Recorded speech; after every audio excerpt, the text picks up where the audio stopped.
All right, so welcome everyone. I'm very happy you all joined today for our today's session on circular business models. We have 1.5 hours in front of us with hopefully lots of inspiration and solution finding for you. We have Fabian from the University of St. Gallen is joining us. We have Annette from Where to Where, who is going to present how she's addressing circular business models in the textile sector. And we have Marcel from V-Zug, who is going to share his experience from an industrial point of view. And I really want to keep my introduction short. So just for the ones who are not yet in the Sustainable Impact program, what is it? It's a unifying program to move the Swiss ecosystem towards a sustainable and resilient ecosystem. It's a 3-step program made for all kinds of organizations. We have startups, established businesses, and industry pioneers. This is an overview of who is already in our organization or in our program. It's made for Swiss companies, German, French, Italian speaking, and independently of their sustainability maturity. You can be at the pure beginning of your sustainability journey or already advanced. What we want to do is move the Swiss economy towards a sustainable economy and to accelerate the change. Today, we're going to talk about circular business models, which is related, of course, to many of the SDGs, but the most direct link is on the SDG 12, responsible consumption and production. It's not actually mentioned, circular economy, which I find interesting in the SDGs, neither in the goals nor in the targets, but as you can see here, it's kind of the sign or the icon gives us an idea of where the SDGs are headed. Before we start, and before I hand over to Fabian, I would like to know first 2 questions from you. I'm just going to launch a poll where you can answer. I would like to know how large your company is in terms of employees. Also here, just kind of to get an idea who is here today and what kind of spread we do have in terms of sizes.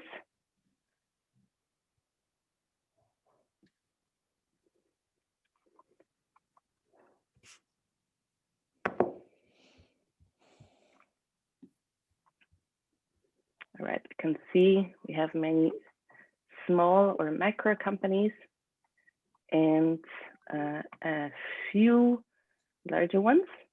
And with that, I'll go to the next question. You can see here we have most companies in the area of 1 to 9 employees. And the second question would be on your motivation, why you're here today. So whether you're here today because your organization has already decided to transform into a circular business model because you want to learn more about the topic, because you would like to launch a new business. Also here just to get an idea on why you're here and also what you're interested in.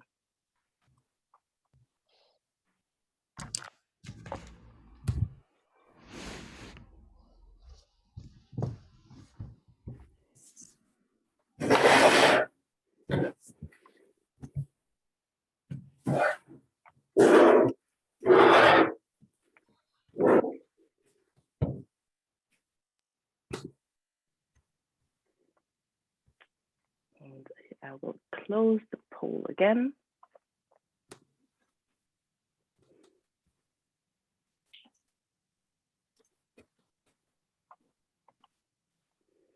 So we can see that many of you want to learn more about the topic, and around half also want to start a new or transform their business model into that area. All right, this is just for us to know who is today in the call. And with that, I would like to hand over to Fabian.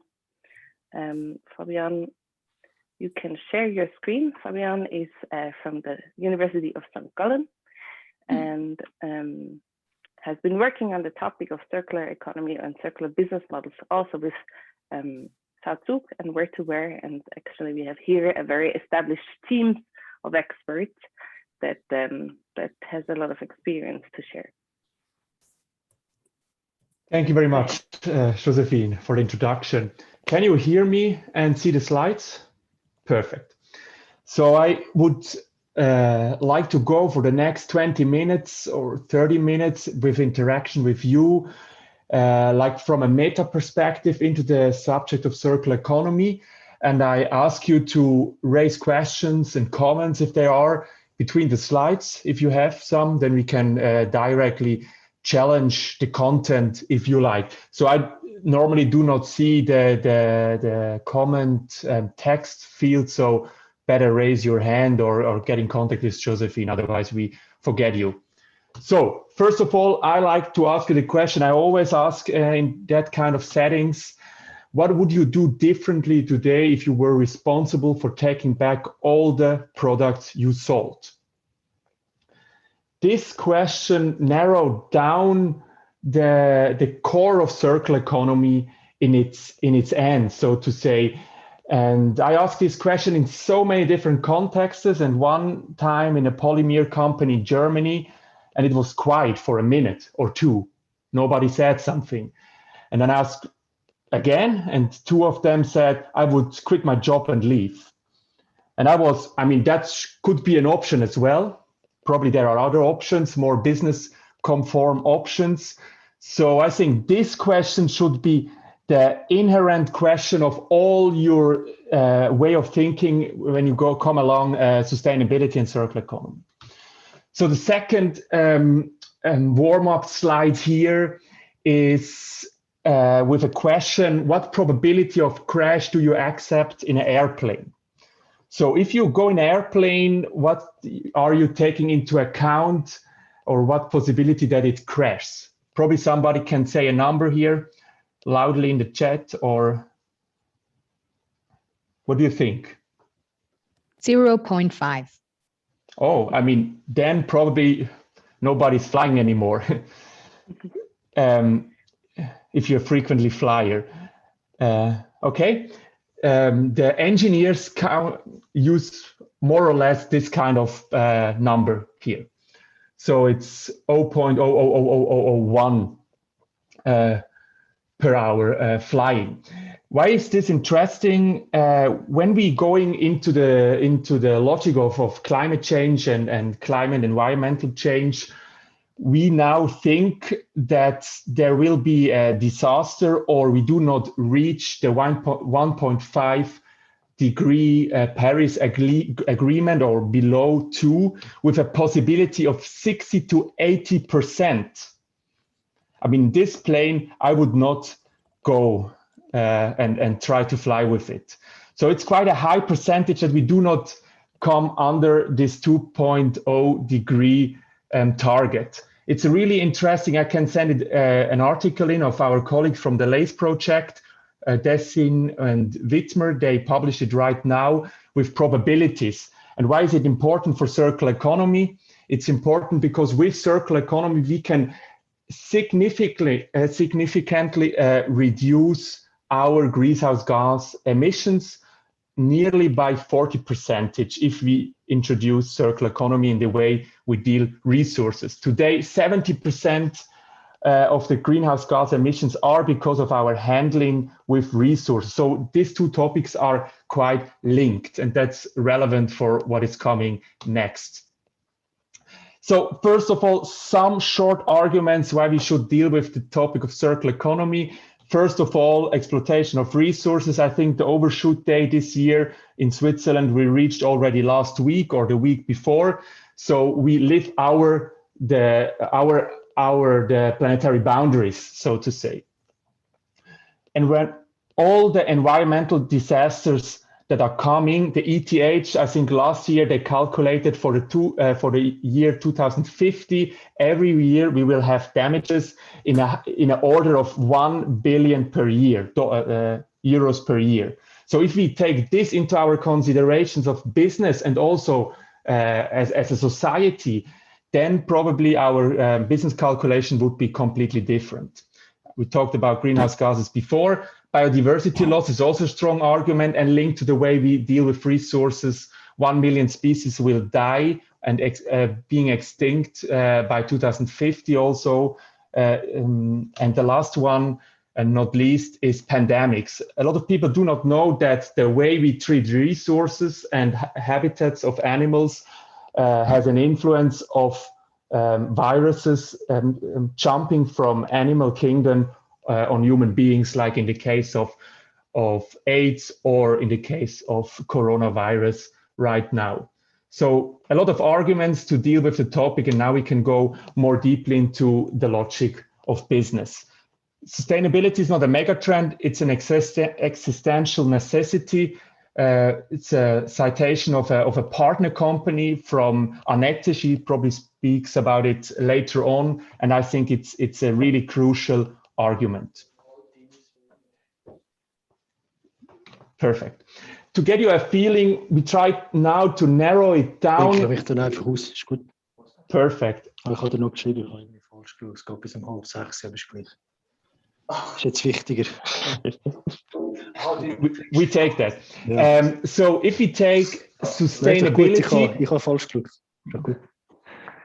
in a holistic way, then we have 3 pillars. And I think these 3 pillars are all going into each other and are interlinked. Sometimes we look at one of them, but if you're looking at circular economy, and that's why I posted in the middle, they are all important. So first of all, decarbonization, reduce fossil fuels to 0. No coal, no oil, no gas. That should be, if you want to reach the climate target from the Paris Agreement, inclusive the taking out carbon out of the atmosphere, so carbon recapture carbon emissions. Circular economy in the middle.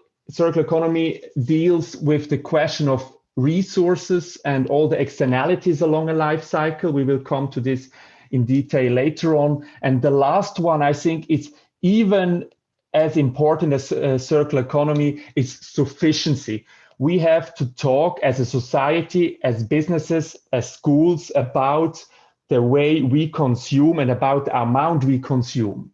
Because we can't say we can't reach climate targets, we can't reach resources targets and reduce resource scarcities if we do not talk about sufficiency. So about how much do we have to have, what do we have to consume, and so on. I think these 3 pillars are quite important.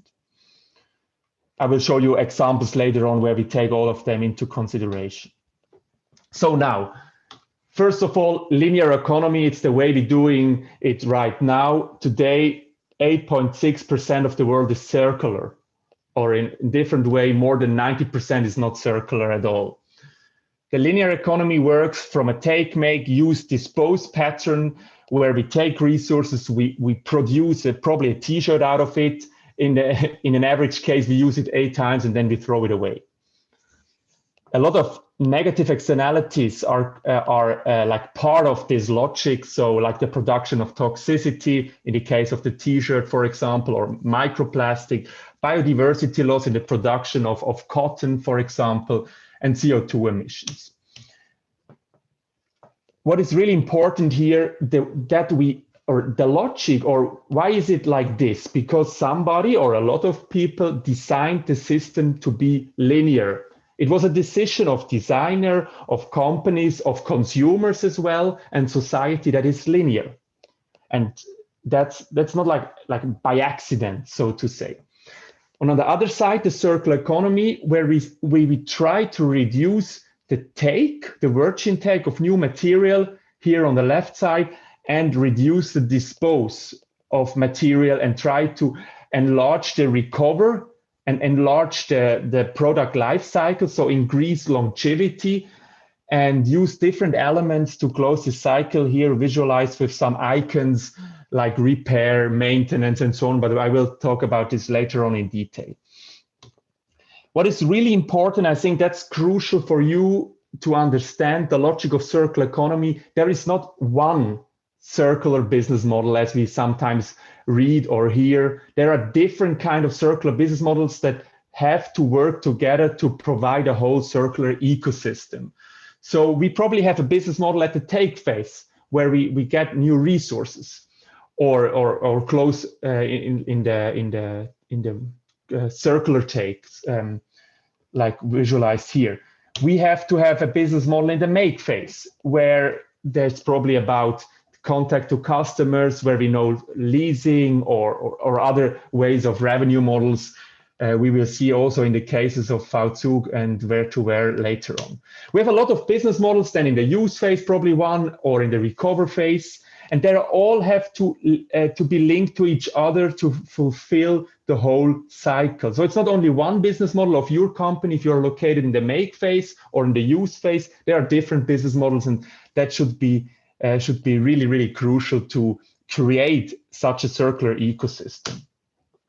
Then we have to think the relationship of services, access, and ownership in a new way.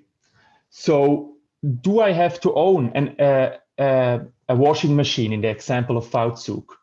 Or is it probably another revenue model could be an option as well? Or I can own it, but how can a company get the products back? A really crucial question here.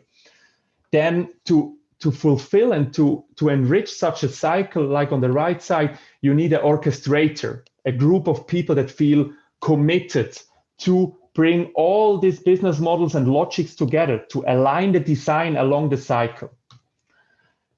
Yeah, and what I like about the where-to-where example that's coming later on is that they start to realize that working together around a shared value proposition is way more fruitful than working against each other. So like from competitors to partners, that should be the logic here. And last but not least, state pressure facilitates transition. Luckily, we live in the 21st century. We are allowed again to say that state pressure can facilitate something. 30 years ago, it was not allowed to say that. Right now, we see examples like in the case of the Netherlands, where state procurement, for example, changed from linear to circle in some extent. And that has an amazing result in the market that companies start to see the logic of their production in a new way. Is there a question to this point of the presentation, first 10 minutes?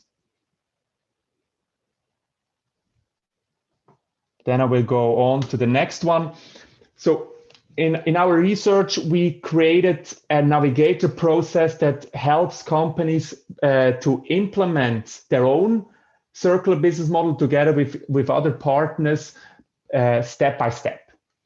So to build our own circular ecosystem coming from their own company logic. You will find all this on Alexandria. That's the platform of the HSG. You can download it there for free if you're looking for the name of my name or the name of my professor, Caroline Frankenberger. A lot of examples are in this brochure as well, so check it if you like the content. The Navigator process, I only go quickly through it. We think that are the 7 crucial steps you should take into consideration when coming from a linear to a circular business model or to a circular ecosystem. So you need the impulse. That's why you are here. You need the inspiration. Why dealing with circular economy? Could also be that you are on holiday in Italy and you see so many plastic bottles on the road, and you think that can't be the future like that. So there are different kind of impulses trigger your mindset and ideas. Then it's about identifying where you are right now, what are your externalities, and in what kind of context you are located in, for then dealing with the most crucial issue, probably, except for implementation, is the ideation, to generate the idea and see the whole range of possibilities to change. I will come to this ideation point on the next slide in detail because I think it's the most crucial one. And then coming from the ideation, going into an integration, bringing the ideas together, realize what is possible, check it also, what could be possible, what can't be possible, and then going over to an imagination, visioning, using the power of the company, also the power of the company culture, to probably go into a new direction. Incorporating partners is the next step, and for sure implementation. And we know it's not a linear process, and it needs a lot of iterations, and for sure implementation is the longest step at the end. That's clear. This toolbox helps you to find at least the ideas. It doesn't help you to bring it forward in a change process. Therefore, you probably hopefully have your own instruments and teams. We try to reduce the whole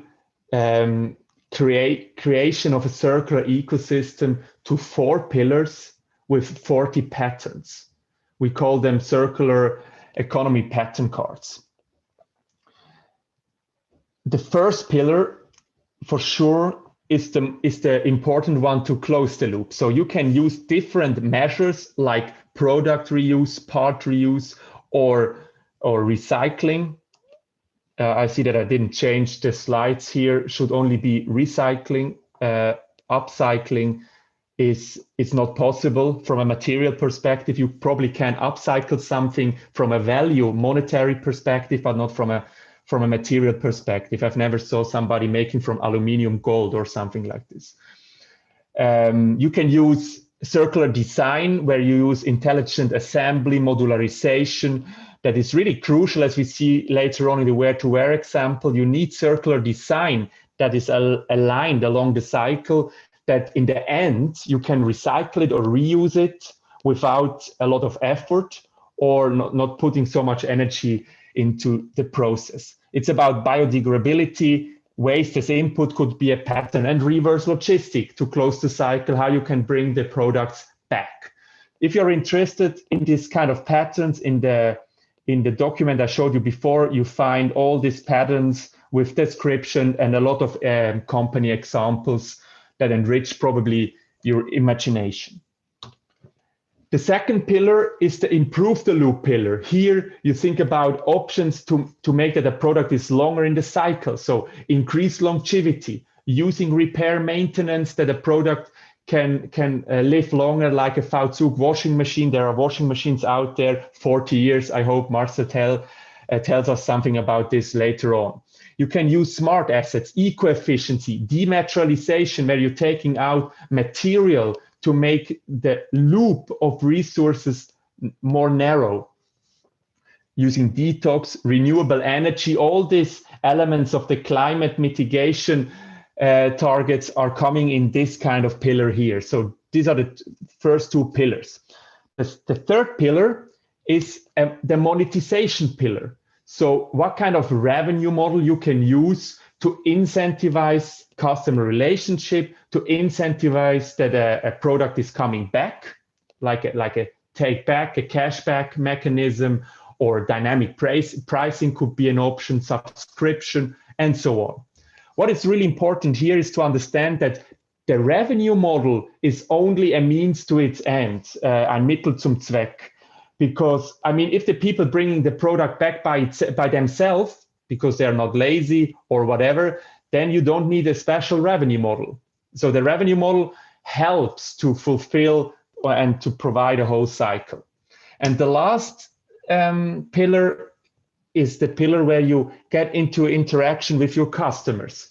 So it's about exciting the loop, creating a value proposition that goes beyond the circularity. Here, there are a lot of examples of prosumer, for example, like interact with customers, or using eco-lock-in that a customer can't go out of your offering. Sharing is an option, or Robin Hood could be an option, as you know, probably from Tom's Shoes.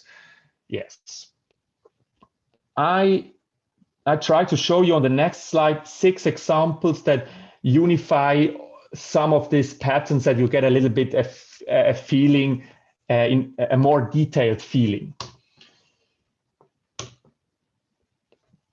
classic example is interface. They decided in the 90s, 94, something around that, the CEO, Ray Anderson, and decided that his company that was quite polluting and wasteful should change within 20 years. And what they did, so it's a carpet company, what they did, they changed not only product processes, they changed the way they're looking at their product. So they stopped selling their carpets, they leased their carpets to company in a B2B agreements. They use tiles that you don't have to rip the whole carpet off if somebody spilled coffee on it. So a modular design enable a more efficient use of the carpet. And they reached that because also of a culture change in the company, really interesting example. And today they are 1 or 2 days, years ago, they launched a new product that enables carbon capturing. I'm not sure if this offering is working, but it's a really interesting idea looking from not only from inside out, also what is out there and take it into consideration when creating new products. Amazing example. Blueland, a small company, not really famous. A lot of companies already copy this kind of principle, like Edeka in Germany. They ask themselves, how can we reduce waste in cleaning products? So normally you go to Migros or Coop, buy like cleaning products, you use them till they are finished, and then you throw it away. So a lot of waste, a lot of logistic effort, a lot of storage effort, and they created a pill. You can put it in glass bottles, shake it, and clean your toilet and reduce waste heavily. Other example, Loop. They are doing some trials now in Paris and also in New York, I think, where you can order daily consumer goods like a muesli or an orange juice in reusable and packaging that is refillable. Really interesting, working together with companies in logistics sector, and they say they can reduce carbon emission by 30% with this offering compared to other e-commerce. Another example from the food industry shows us a way nobody probably thought about that 5 or 10 years ago. They jumped over several steps in the supply chain and say we produce like salads and some other vegetables directly in stores. They also say that it's better on a carbon side and better in a resource side, not using pesticides anymore. Also interesting subject right now in Switzerland. Here, as an example, also the question if consumer buy in, I don't know if it works. I think Edeka has had some good trials with it, but it should be proved in the market in the end. My favorite example, Nudie Jeans from Scandinavia. They produce jeans not only in a sustainable way with fair trade cotton and so on, but they have an amazing repair offering and also binding customers to their value proposition in the end. So you can send back your jeans if they have a mistake, or if you like fall down off your bicycle and there's a spot and they repair it for free, or they have partners in different cities, also in Switzerland, where you can bring them for free and they repair it and get such a new customer relationship. Really interesting. And also they send you, if you order a DIY kit, that you can repair it by yourself if you do not have something like this at home. Last example, V-Zug, it's a design company, also located in Germany, Scandinavian design. They use modularity and longevity as a main paradigm of design. And they managed to have such a modular way of dealing with furniture that you can rearrange it if you're moving to a new flat, for example. And they also thought about the sufficiency thought I said at the beginning. So they do not pay their sales guys with bonus. If they sell more, they have contracts that they incentivize their salespeople, that they have good relations with customers and not going for more as an example. But for sure, it's a high-end product. It's probably not comparable with consumer goods, but still interesting. So Josephine, do I have 1 more minute, or is there a question? So I would close with the drivers in the end, if you like. Okay. All good. Thanks. Perfect. So we just did 2 years ago a study, and we try now to publish it about drivers and barriers for SMEs, KMU-Betriebe in Switzerland in terms of circular economy. We looked at 3 industries: food, beverage, textiles, and logistics. So that's the setting. And I only want to show you 3 important drivers we found in the market that bring circular economy forward. First of all, if there's a supportive personal attitude towards environment and long-term thinking in management, and also in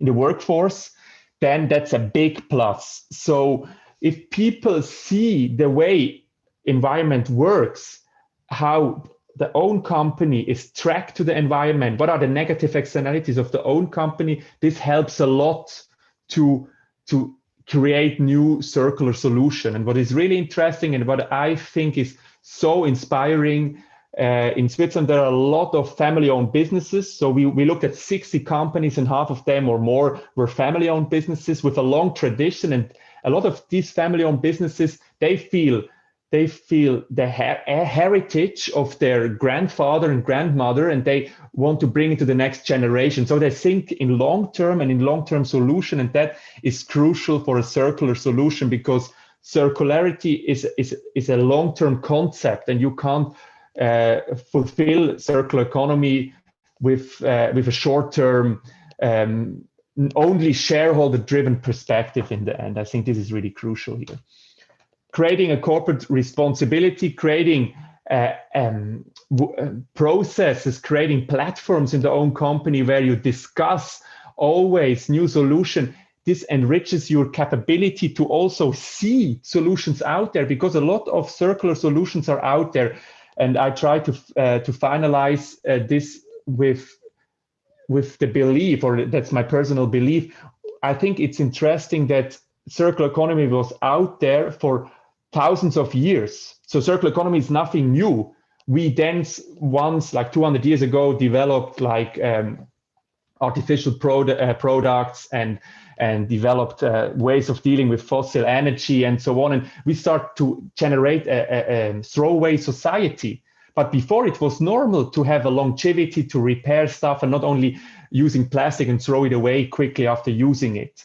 And so it's a part of the corporate identity to look at this from also a design perspective.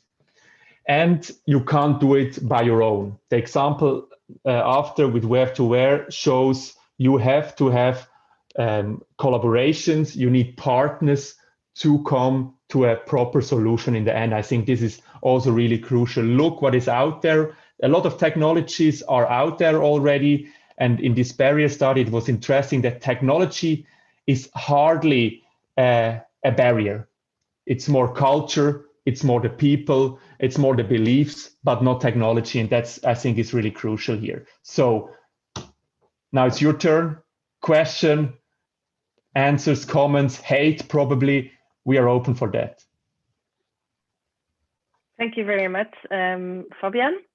We have now a few minutes if you have any pressing questions, or otherwise you can also ask them in the breakout sessions, which will follow up the presentations of Annette and Marcel. I can't see any hands raised or any microphones on. Krista, you have a question? Yes, I have a question. Thank you for the presentation, Fabian. I have a question around the sufficiency part. And I wonder if you could speak a little bit more to that, because so like circular economy, because it's like not like it's a contested concept, and since it's also like entered a lot into, you know, like big corporate companies liking to use it, and especially because, you know, you still have the kind of growth paradigm in it, like you didn't speak about it in that term. But I feel like when you start talking about degrowth, like, you know, like you easily, like someone just kind of, like this is the conversation that was like really hard and difficult to have. So I was wondering if you could speak a little bit more to this. Thank you, Krista. Really interesting point. I looked more than 1.5 years for a student writing a master thesis on sufficiency. I could not find somebody.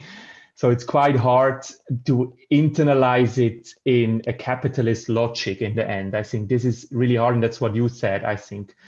But the sufficiency has a lot to do, I think, and we also see that, or I saw that in conversations with people from businesses, that you have to change your own mindset and how you're looking at consumption, at resource reduction, and so on, before you even can think about other solutions. So it's really interesting that I think sufficiency will be somewhere in the future elaborated part of consumer behavior, that people start to realize that consuming doesn't make them more happy. So we see since the 70s, so now I change to the economist head I have, that from the 70s on in Switzerland, people haven't become more lucky, for example, or more happy. So it went on a flat, or if the curve flattened. So we see that only through consumption, classic consumption, we do not get happier. And I think people realize it more and more and start to change their own mindset. And to end the comment on that, I can only speak for myself. So I started to do meditation, for example, to realize what is up in my head. And then I understood that a lot of emotions that trigger your consumption patterns are only coming from your head, are constructions. And so I changed my own way looking at consumption, for example. But to integrate that, it's really, really, really difficult. One can feel Fabian is a real circular economy enthusiast. Thank you very much. Happy to have more questions also in the breakout sessions. Just to make sure we have time for everyone, I would like to hand over to Annette, who is going to present how the Where-to-Where program was established, with what mindset, and how the entire ecosystem value chain approach was integrated. And thank you very much for being here, Annette, and I'm very much looking forward.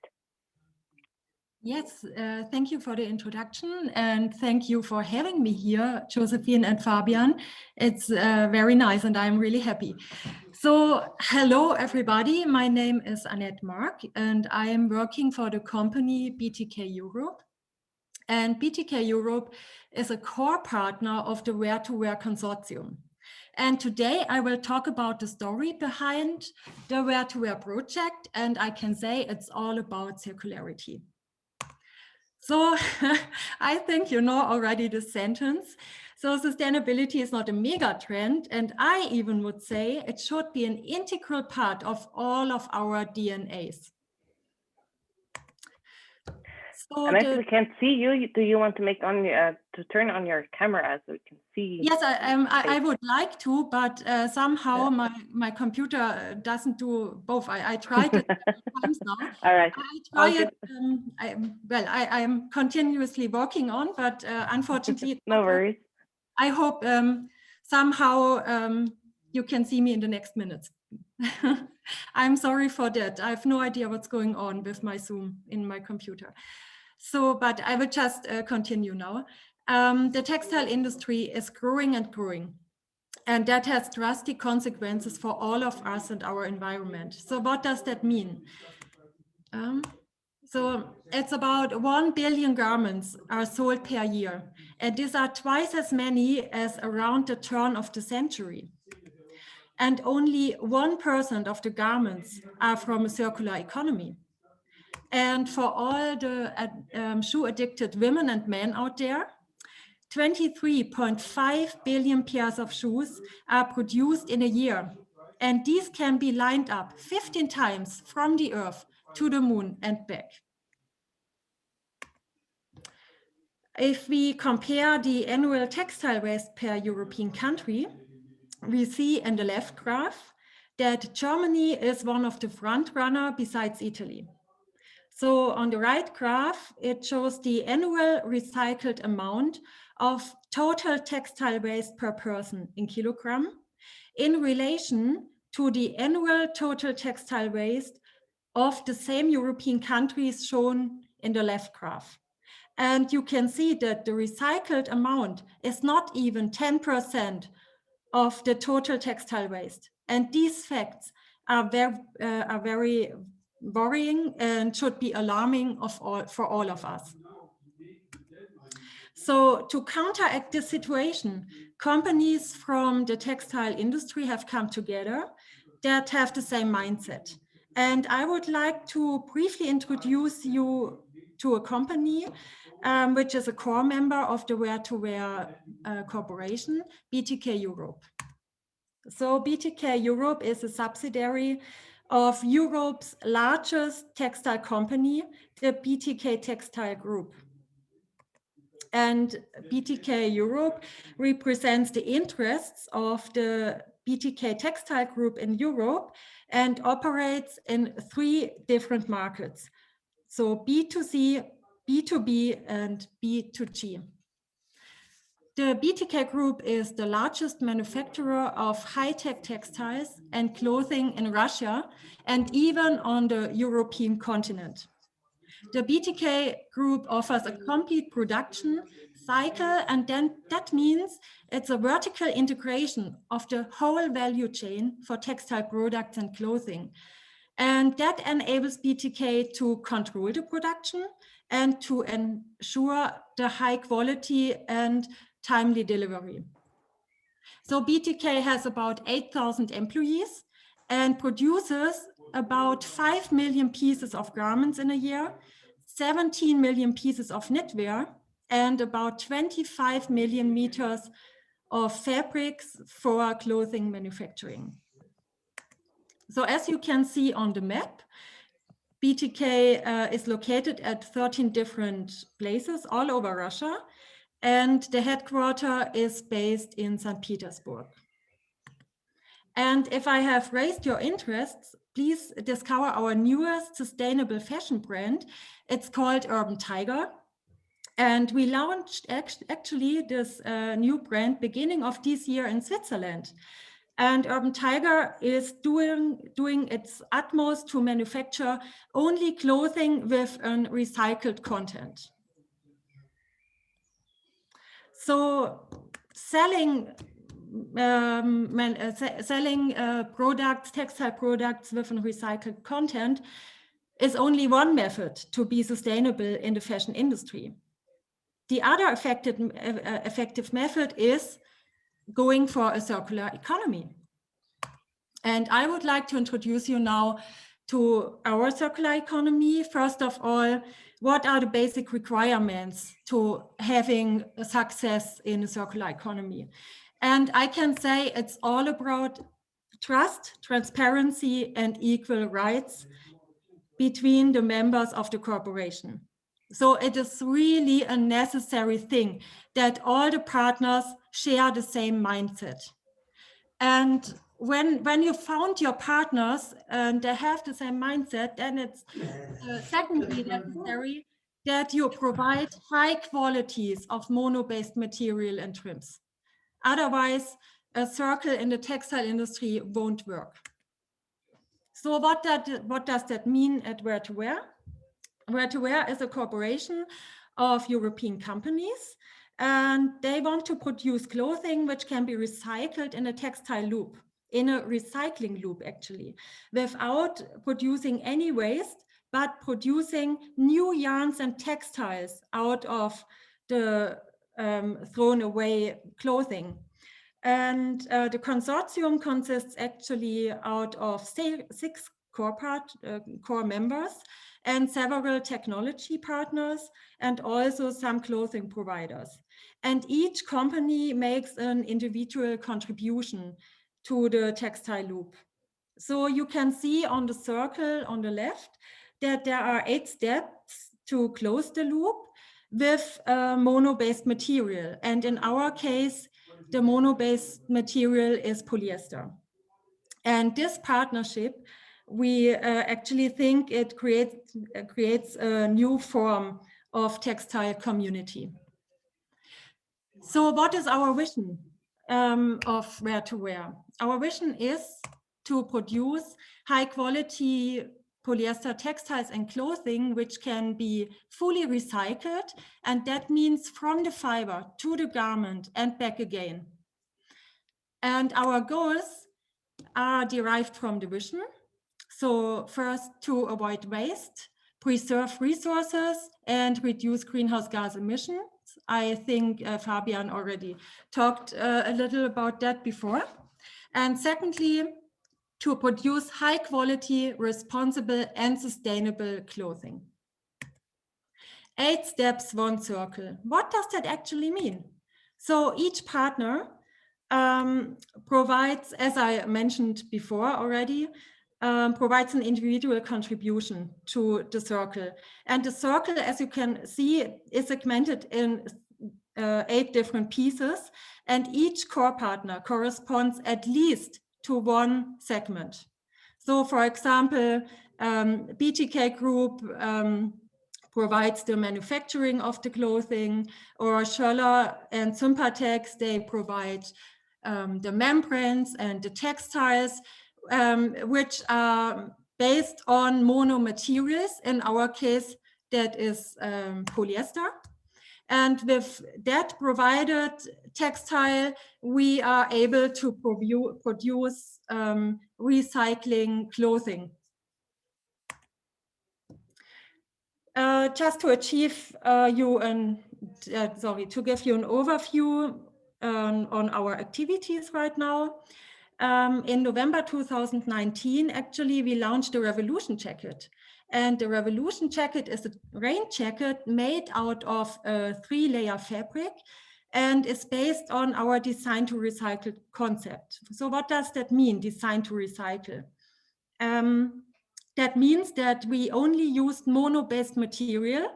So I repeat, in our case, it would be only polyester.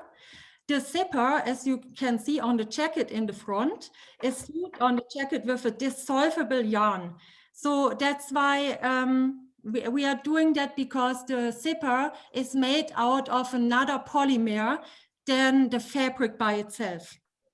And the surface covering of the seams we use to avoid taping, because taping the seams, you use also polyurethane, and polyurethane is also another polymer than polyester. And you cannot mix up different polymers. That's not workable in a textile circle. So this Revolution Jacket was recycled in our recycle process loop. And out of the new yarns, we produced new material for the Revolution Hybrid Jacket, which we launched in January last week at the ISPO in Munich. So I hope everybody understood that, what I tried to explain now. Otherwise, you're very welcome to ask again later on. And actually this month, we started the first industrial trial for polyester fiber to fiber production to optimize the granulates which were used for the production of the hybrid jacket. And this August, I'm happy to announce that we will launch the first Revolution fleece jacket designed by Recycle. So I'm coming to the end with the sentence, let's close the textile loop together. If you want to have some more information, you are happy to ask, feel free to ask me, or you are warmly welcome to our web pages, where2wear.org. And you even can buy a recycled rain jacket based on our design to recycle concept. And then for this, you can visit our webpage, design2recycle.fashion. Many thanks. Very much, Annette. I think thank you very much. I think what is very interesting about this example is we have heard Fabian more from the scientific theoretical point of view, who mentioned we need to integrate the entire ecosystem and collaborate instead of compete, etc., which always sounds great, but then it's always a question, how does it work? So here we have an example of an entire industry that started to collaborate in the entire value chain instead of competing just for being able to achieve better results. All right, with that, I would like to hand over to Marcel from V-Zug. You have 10, 12 minutes maximum, and then we will go into the breakout sessions. And with that, I'll leave it to you, Marcel.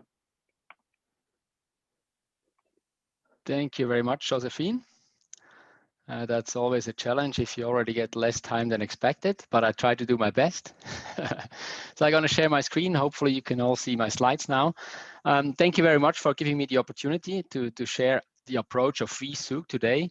And I definitely have to say at the beginning, circular economy, we are on a journey, and I would say circular economy is a journey. And this is, I said to Fabian and Josephine, yes, I will be glad to share, but please don't expect finalized concepts and everything full-fledged integrated, but I'm happy to share what we do already and how we, as an industry company, to approach that topic. It's a very important topic. So maybe first a few words about V-Zug itself. I don't know if all know our company. We are a Swiss-based household appliance manufacturer. Active in the world of food and enjoyment on the left-hand side. So all the appliances that you have in your kitchen or you see in my background, if it comes to ovens, steamers, refrigerators, dishwashers, that's the business where we are in. One pillar. The second pillar in the middle is all about the world of fabric care. Here we talk about washing machines, tumble dryers. And the third pillar is providing services all around. It comes to installation, repair, service, maintenance, and all this kind of stuff. As mentioned, Swiss-based company, more than 100 years old. Currently, we have around 2,000 employees. Still main focus on the Swiss market, but since several years now expanding also into global markets with a core focus on Europe and Asia. Always committed to quality, precision, durability since the very beginning. Fabian has said that 200 years ago, it was clear that if I produce something, it needs to hold forever and it needs to be repairable. So that's where we came from 100 years ago, and we are still on that track. And on the right-hand side, you see a picture of our production site, let's say 80 years, 90 years ago, surrounded by green fields. That's how it looked like at this point of time, and that's how it looks like today, or will look like by 2033. We are now in the middle of the city. If it comes to Zug, we invest a lot, and we also see that as a sustainable approach. Invest a lot into Swiss-made, keeping jobs here in Switzerland, production jobs, industrial jobs. Very important to us to keep that in Switzerland.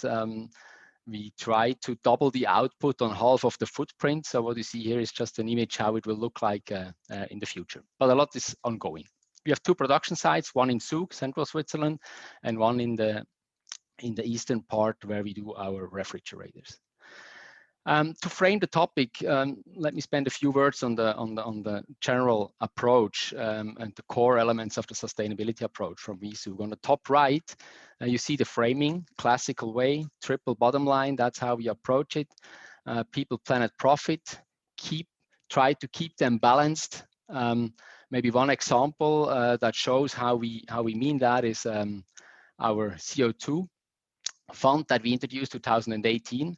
So we punish ourselves with 120 Swiss franc per ton CO2 that we still emit. So we take that away from the profit part of the bottom line and invest it into the planet side. Into projects, we use that funds for projects to avoid emissions, to reduce emissions, but also to compensate emissions. So it's really one practical example how we balance this triple bottom line, and that brought us also to the point to be CO2 neutral in production since 2020. On the bottom, you see the Sustainable Development Goals. We have seen that at the beginning with Josephine. This is something that we commit to. We also want to be a part of that. We want to do our bit. We are part of the Swiss Triple Impact. The current status that we have is we identified our core SDGs, 5 of them, that we believe we have the biggest impact into it and the biggest lever to really approach that.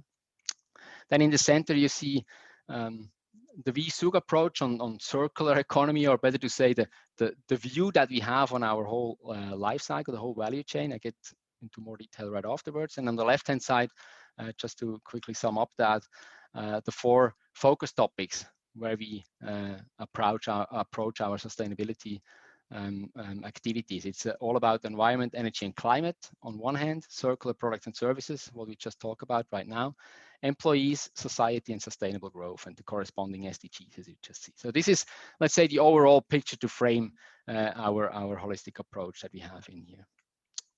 Now, when we look into the entire product life cycle, and I think that's one of the core aspects, broaden the responsibility and especially broaden the view, not just talking about the product and selling it to the market, but looking at it in a holistic way. That's key. That's why we introduced that model as we see it here, and I go quickly through what we mean behind that. It all starts on the design phase. You see that on the top right. So here we talk about R&D, research and development, how we design our products. That's absolutely key. That's core, mandatory. We producing long-lasting household durables, household appliances, 10, 15, Fabian said 40 years in the market. So it's absolutely key how we design our products in terms of what kind of materials do we place in there, secondary materials, virgin materials, recyclable materials, efficiency of the product, what kind of drives are in there, the motors, the energy efficiency, water efficiency, but also the functionality that the consumers in the use phase can really use our appliances in a proper way. But also repairability, longevity that we just mentioned, what kind of materials place we in there. So this is a core aspect, and that's also core for V-Zug. I would say that's where we have a big focus on it. Then the take, where do our resources coming from? Looking into the supply chain, big impact here for sure. So this is something that we have to, that we want to have a closer look into it. Then make, how we do our products, how we produce them, a key focus. You've seen a lot of investments into the production sites, huge transformation in Zug. We just built a new factory in the eastern part, in the western part of Switzerland for our refrigerators. Then transport, how to bring the products to the consumers. Then selling or bringing the products into the market. Today, predominantly selling, potentially providing in the future, or reselling. I cover that right afterwards, a bit more in detail. Then the use, repair, reuse phase, very important in our business. 10, 15, 20 years in the market. Repairability, availability of spare parts was always core for V-Zug. So we offer for 15 years spare parts. So when we sell the last washing machine 15 years later, definitely for sure will be spare parts available. If you bought it 10 years ago, it will be 25 years. So very important aspect, repairability. Then collecting, how do the products get back? How do we keep them in the loop, and how do they get back into the recycling, or a potential step prior to that, a refurbish and spending a second life approach? I will cover that also afterwards, right in a minute. And then at the end of the life cycle, recycling, ideally having material back into the make phase, and of course reducing waste as much as possible. So I'm going to cover three aspects right now a bit more in detail. And I start with a service called Clean and Simple. With Clean and Simple, the customer buys not an appliance anymore, he buys a service. And behind this concept, you understand the business model, as Fabian also covered. It's product as a service, not owning the products anymore, using the products, just using the service, and don't own the products anymore. Combining that with an all-round carefree package for the customer, and that ends up in the product ownership. And here we are at the key point. The ownership of the product remains at V-Zug. And this enhances automatically our responsibility. Fabian raised the question at the very beginning, what would you do if all the products that you sell would be back on your desk, and how to approach it? So this is the way to do it. From a producer point of view, we want to keep the ownership of the product, because in the product itself is a lot of resources are in there. At the end of life, there is still value in there, and we would like to monetize this value in the future. So it's not just an ecological aspect, it's also an economical aspect, and I think that's very important. We piloting right now. This is we call that an equipment contract at the target group right now, B2B. So we are approaching investors and owners of residential properties to apply that new way of using products and not owning products anymore. What does that mean in detail? Currently piloting washing machine and tumble dryers, always in combination. Clean and simple means, please apologize to German print screen, but this is the current brochure we have for the German market, the Swiss German market. That's why it's in German, but I'm going to explain that.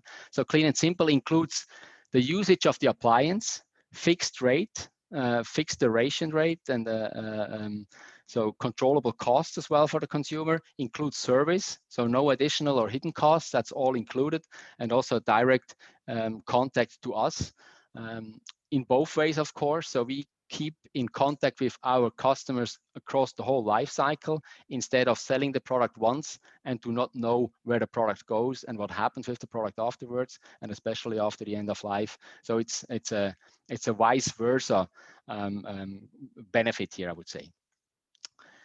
Key takeaways so far. You can imagine that's a shift in the business model. So we are used to sell products and getting the turnover immediate at the point of selling. So this changes, and this is also a different aspect for the sales organization. It's a different way of mindset that is required. And sales is traditionally measured on turnover, and you don't have the turnover immediate. Turnover will be step by step over time. So this is definitely a challenge. So involve sales organization very early, and also involve finance organization very early, because again, the same topic, turnover will be missing at the beginning because you don't get the turnover if you have the appliance in your books and you don't get the turnover out of it. So it's a different way of calculation is required, long-term thinking. I think that's a key aspect. And a potential way to approach it is do that in a new entity or a known entity. That's how we did it at V-Zug. We founded the V-Zug Services AG. That's part of the V-Zug holding, because there you have just more freedom if you do it in a separate entity, beside doing that in the core business. And then don't forget the customer. I think that's also a key takeaway. And what's the customer's pain point? Are they ready yet to approach something like that? For example, we got quotes from investors. They said, I want to spend the money for the appliance because otherwise I need to have it on the bank, and on the bank I have to pay for it. So I'm not that much interested in paying rates over month. I would like to spend my money immediately. So it's also important to look at what are the convincing arguments towards the customer and what are the pain points. The second approach, just quickly, is I mentioned design phase, very important. Design to circularity, how are we going to do that? What kind of tools can we give our R&D to really approach the design towards circularity? And I share with you a draft guideline. So that's really in progress, work in progress. A draft guideline, according to the 3 phases, the pre-use, the use, and the post-use phase. What are the principles, the designing principles that we would like to cover to ensure maximum circularity throughout the whole life cycle? It's all about materials. I mentioned that already, but also about transport, the processes, how to do it, the logistics, durability. That's definitely one key aspect. If it comes to the use phase, the efficiency, water efficiency, energy efficiency, also the modularity. Potentially the needs will change in the future. For example, we just launched on the washing machine a modular platform that you can add functionalities to it. Digitalization helps us here, that we can say if a new program is required, because maybe for the dishwasher you want to sterilize your baby bottles because it just became a baby. This is a new need that you have, sterilizing a baby bottle. So it would be great to adapt my appliance that this will be potentially possible in the future. Design, visually, I mean, timeless design. A pink washing machine in the cellar might be boring after 5 years, so I want to change that. So the design is very important. Behavior, how the customers use our products in that 15 years or 20 years or 10 years, that's very important. So we need to have functionalities to enable the customer to use the appliance in the most ecological way. Cleaning is an aspect, more at the post phase, repairability, dismantle, remanufacture, diagnostics, reverse logistics, many aspects, just to show you how we approach it. And this is a work in progress, as I just mentioned. And then the last slide, and then I hope I'm in these 10 minutes, I try to hurry up, is a potential opportunity for V-Zug. Again, a business model. We talked about product as a service. That means we own the product over the whole life cycle. So potentially refurbish these appliances and tap into that market.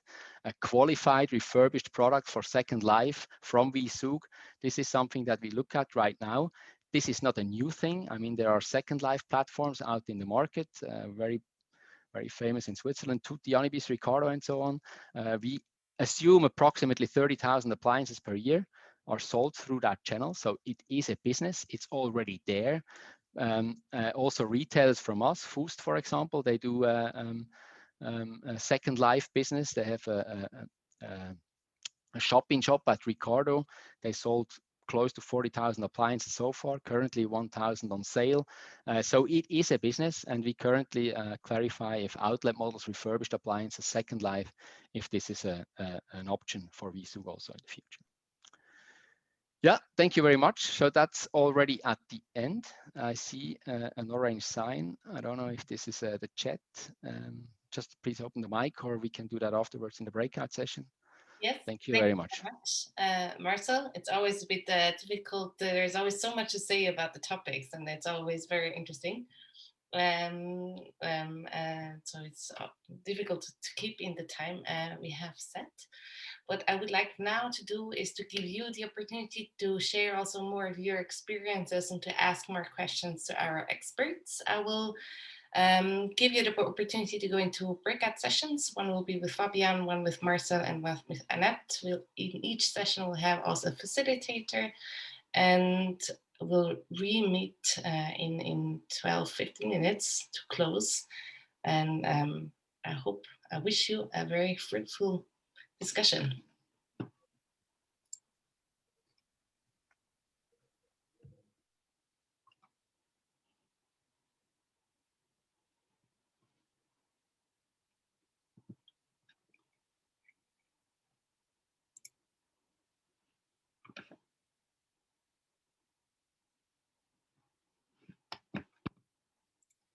Ja, Robert, gell? Immer Ja, wieder, genau. aber. It's in German. Is that okay? I will answer in English, but should be okay to understand. How about you, Noemi?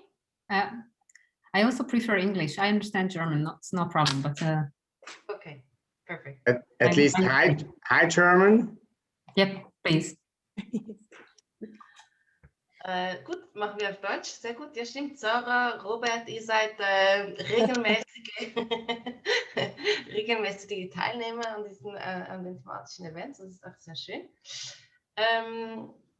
Fabian ist unser Experte hier. Ich würde vorschlagen, vielleicht könnt ihr einfach alle ganz kurz sagen, wer ihr seid, welche Organisation ihr habt, und falls ihr schon gerade auch eine Frage anschließen möchtet, sehr gerne, dann wird bitte gleich sammeln.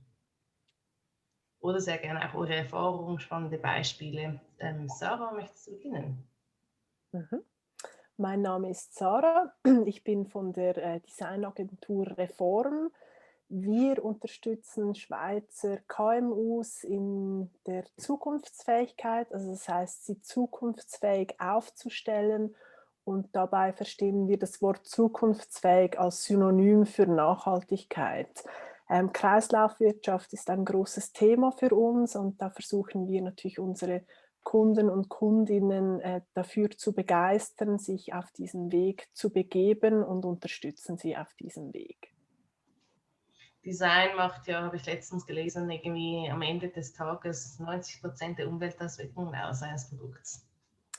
Ja, genau. Deshalb haben Designer natürlich eine riesengroße Verantwortung. Wenn man so um sich rumschaut, ist ja alles ist gestaltet. Also sei es dieses Haus, meine Kleider, die Brille, die ich trage, der Computer, alles, was man um sich hat, sind Entscheidungen, die gefällt wurden. Und das heißt, es wurde gestaltet, und deshalb ja, hat das natürlich einen riesen Einfluss, genau. Und eine große Hebelwirkung für die Zukunft entsprechend. Jetzt höre ich dich nicht, Entschuldigung. I hand over to Barbara. I think my... Oh. I don't hear. Over to Barbara. Okay. It's cutting. Yeah. Okay.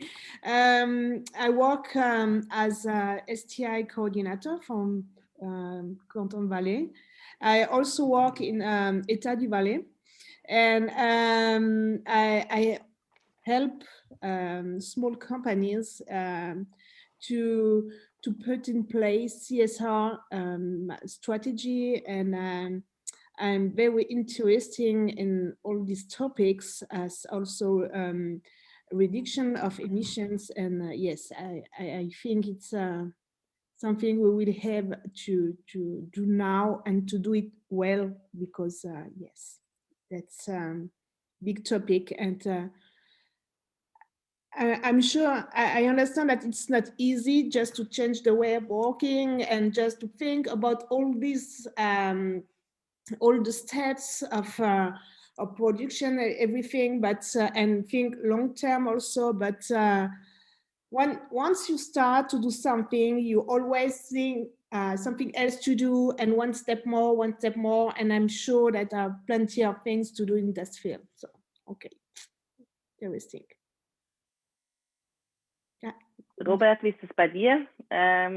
In den Versicherungen ist da die Kreislaufwirtschaft schon angekommen? Kann ja auch bei den Dienstleistungen ein Thema sein. Ja, das ist ein bisschen schwieriger bei den Dienstleistungsunternehmen, weil wir natürlich nicht so Produkte, sondern eben allenfalls Dienstleistungen auf Papier fabrizieren, elektronisch etc.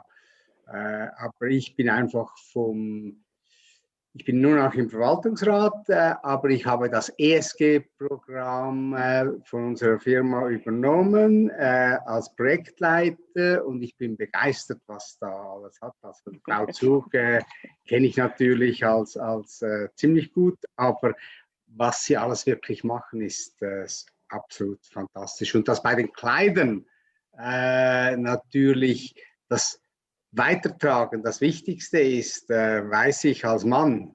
Und ich bin nicht so modebewusst wie gewisse andere Frauen. Ich glaube, da gibt es ein Umdenken. Also ich bin in der Dienstleistungsbranche ist ein bisschen schwieriger, aber voll überzeugt von der Kreislaufwirtschaft, von allen Sachen. Sorry. Fabian, was ist da? Kennst du gute Beispiele aus den Dienstleistungen? Die Anwendung von Kreislaufprinzipien? Grundsätzlich hast du natürlich recht, Robert, es geht um Produkte, das steht im Zentrum. Aber ich denke, gerade zum Beispiel Banken haben Versicherungen sind in gewissen Aspekten ähnlich wie Banken, je nach Art der Versicherung, eine große Hebelwirkung, weil wenn man so in langen Kreisläufen denkt, dann mangelt es ja oftmals sozusagen an einer Risikoglättung. Die zuerst viel investieren, haben vielleicht ein größeres Risiko als die recyceln am Schluss. Wenn das dann irgendwann auf dem Tisch liegt, diese 10.000 Tonnen Kleider von von Annettes Marks Firma, dann recyceln die es halt einfach. Aber die das Ganze davor machen und da das Risiko zu glätten über den Kreislauf könnte zum Beispiel über finanzielle Hilfen zum Beispiel bewerkstelligt werden. Das wäre eine Idee. Ich hatte auch schon verschiedene Gespräche mit Raiffeisenbank und anderen Finanzinstituten, wo es eben darum geht, wie kann man KMU-Betriebe unterstützen. Und da kann eine Versicherung, eine Bank womöglich eben auch diese Orchestriererrolle übernehmen und diese Player an den gleichen Tisch bringen und eben auch zu schauen, wo fehlt noch Know-how. Ich glaube, eher in dieser Hinsicht könnte man sich die Rolle der Versicherungen und Banken vorstellen. Ja, und vor allem auch vom Investment her, also Impact Investment, dass man in Firmen investiert, die sich nachhaltig in der Kreislaufwirtschaft bewegen und nicht Wegwerfindustrie fördern. Und wenn man das Verhältnis zwischen der Geldproduktion anschaut, jetzt volksökonomisch, und der Ressourcenknappheit, wird es irgendwann so sein, dass die Ressourcen immer mehr Wert einnehmen im Vergleich zum Geld. Das heißt, es kann auch eine interessante Anlagestrategie sein, zum Beispiel in größere Assets. Es muss ja nicht unbedingt eine Waschmaschine sein, es gibt ja auch noch größere Assets zu investieren, weil die eben einen Materialwert in sich tragen. So sehe ich das ein wenig. Aber das ist immer noch reine Spekulation. Da gibt es auch fast keine Forschung dazu, zu diesem Bereich. Also was jetzt bei den Versicherern passiert, ist, dass sie natürlich aus der Deckung für Kohleindustrie oder Pipeline-Industrie aussteigen. Und das ist indirekter Input. Carbon Bubble, das passiert sicher, ja. Nico, wie ist es bei dir? Sicher auch bei euch ein großes Thema. Magst du zu was sagen? Ja, ich darf, heute bin ich so zum einen da als quasi Vertreter des Eishockey-Clubs in Davos, der sich eine Nachhaltigkeitsstrategie verschrieben hat und daran ist, zu gucken, wo wir unseren Footprint verkleinern können und unseren Impact vergrößern können, den positiven zumindest. Dadurch, dass wir eine Sportorganisation sind, sind wir natürlich sehr stark im Bereich soziale Nachhaltigkeit unterwegs. Bei der Ökologie gibt es aber definitiv auch wichtige Punkte. Circular Economy, da kommt ins Spiel, wo es vielleicht um Merchandise-Themen geht. Da haben wir auch Kleidungsstücke drin, teilweise sonst Materialien, die Ausrüstungsgegenstände, die man nach einer Saison nicht gleich wegschmeißt, sondern irgendwie nochmal wiederverwenden kann. Bei der Kleidung wollte ich noch fragen, die Kollegin, vielleicht weiß es auch Fabian, weil ich höre immer die Diskussion von, man kann aus recyceltem PET dann irgendwelche Kleidungsstücke machen, habe ich selber auch. Ja gut, und dann am Ende, was passiert am Ende des Lebenszyklus? Weil wir haben auch im Eishockeysport PET-Trikots und das Problem ist, wenn die dann ausgetragen sind, dann kannst du nichts mehr mit diesem Garn machen, weil PET-Garn lässt sich nicht nochmal zu etwas Neuem machen. Also ich habe schon Ansätze gehört da werden Plastikhütchen gemacht für irgendwie so Pylonen für die Straße, das kannst du machen, aber das kann irgendwie auch nicht das Ende der Fahnenstange sein. Und ich bin auch hier, weil ich noch nebenan so einen Einführungskurs in Circular Economy mache, kann ich empfehlen, an der Universität in Delft, kostenlos, aber man bekommt da so in interaktiven Sessions ein bisschen mit, um was es geht. Also für die das interessiert, kann ich empfehlen.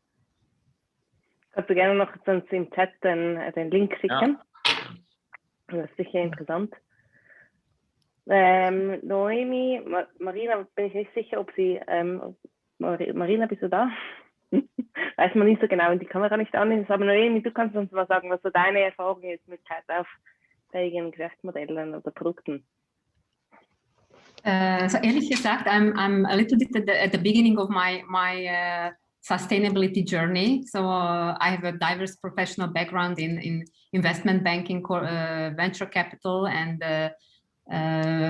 strategic consultancy. So at the moment, I work as a business development and strategic consultant, and my clients are not involved in sustainability. And this is actually my purpose, is that I can broaden the scope of my activity, the scope of my consultancy with this aspect, and integrate sustainability into their strategy. And I attend several courses at ATI in this regard, and also at Cambridge. So I'm more involved in the textile industry with clients. So what is a bit a question mark for me is that how can we make circular business models like resell, for example, financially viable? So I don't always see it is doable. So it was just mentioned during the presentation that there are several platforms and it is working. It's a business already. It's developing. I'm still a bit uncertain about that. It's something that can generate an additional revenue source for in certain market niches. Fabian, magst du da ganz kurz dazu antworten? Und dann ich habe die Frage nicht ganz verstanden. Also was, Noemi, ist übrigens auch ein ungarischer Nachname, glaube ich. Ich kenne nur zwei ungarische. Perfekt. Ist auch Ungarn. Ja, also ich nicht, aber mein Name. Ich habe die Frage nicht ganz verstanden. Tut mir leid. Also was ist die Problemstellung? Ich denke, dass certain circle business models like reselling, for example, or repair or refurbish are not financially viable. So this is my conception. Okay. I mean, es Es kommt ganz drauf an. Also im Falle von V-Zug ist es natürlich einfach. Wir haben noch eine Minute, sehe ich. Im Falle von V-Zug ist es natürlich einfach, weil die haben Maschinen, die haben einen enormen Restwert. Yes. Und wenn die natürlich beginnen zu denken in mehreren Zyklen, ich nehme jetzt mal 2 Zyklen, N1, N2, dann ist sozusagen die initiale Beschaffung von Material viel günstiger, weil sie es über eine längere Periode sozusagen abschreiben können, wenn man so möchte. Ist nicht ganz finanztechnisch korrekt formuliert, aber ihr versteht, was ich meine. Das heißt, da muss man im zweiten Resell natürlich sich überlegen, was hat das für eine Auswirkung auf den ersten Kauf. Und dann ist es möglich, aber es gibt natürlich auch Produkte, und das hat ja Nico vorhin gesagt, die kann man einfach nicht zirkulär machen. Es gibt gewisse Produkte und man muss sich auch die Illusion nehmen, dass Recycling immer funktioniert. Zum Beispiel PET-Recycling ist mehr oder weniger eine gute Gewissensaktion in der Schweiz, aber nicht im Sinne von Recycling, sondern eher Downcycling. Yeah, Franks. Okay. All right. So it's Slowly cost expensive. getting Okay. back. A lot, yes. I see the discussions are still going on. I hope you have been able to clarify your questions or a few of your questions, and that you have had interesting exchanges. We are already coming to an end of today's event.